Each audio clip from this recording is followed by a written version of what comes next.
Hey guys, Flubberleaky here again with another Redstone tutorial, and today we're going to be covering pistons and how to create a basic piston door and how it works pretty much. So firstly, we're just going to go over the very essential powering of a piston.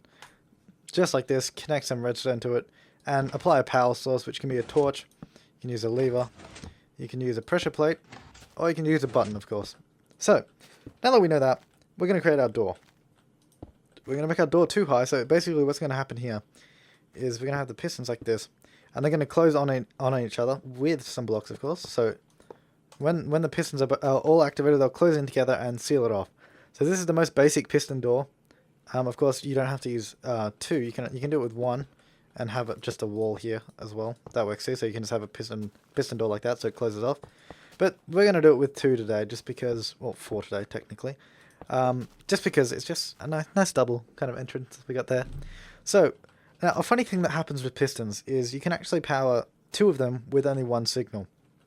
And the way we can do that is by just powering the top piston of the two. So as soon as we power that top piston, it actually activates both of them, which is really convenient because it makes the job a lot easier to work with. So now all we got to do from this point forward is actually just wire up a pressure plate.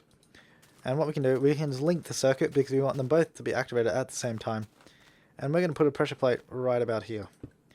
However, there is one problem with this, and you may have already noticed it. As soon as I step on this, the circuit's going to be activated and the pistons are actually going to close, which is not what we want. So basically, we need to create an inverter. And for the purposes of this video, I'm going to create it right here, just so you can see it. And I'm gonna make it in a funky kind of way, just like this. I'm going to put two torches on it. And do it like that. Of course, you don't have to do that. You can do it with just one torch, like this. Which I suppose I'll leave it like that now. But I was going to use two just because it's just easier to set up. So basically, now when we step on this pressure plate, the door actually opens. However, you notice we can't actually access it from this side.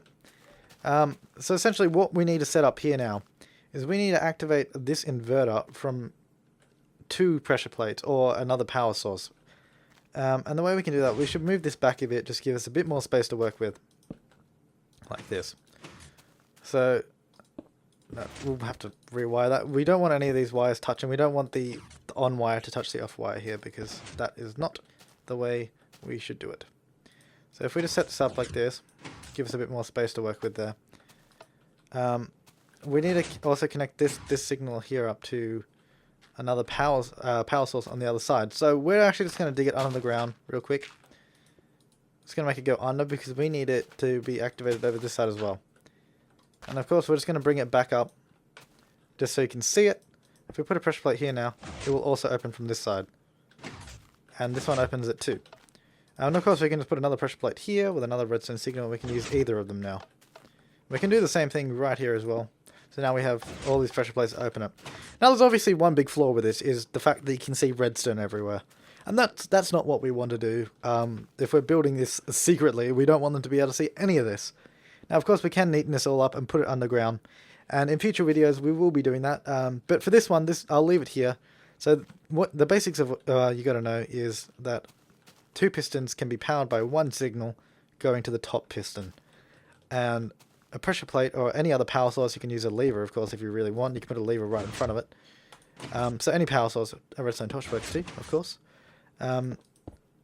Basically, we need that to go to an inverter to invert the signal, so the pistons are on when nobody's trying to go through the door, and the pistons are off when somebody's trying to go through.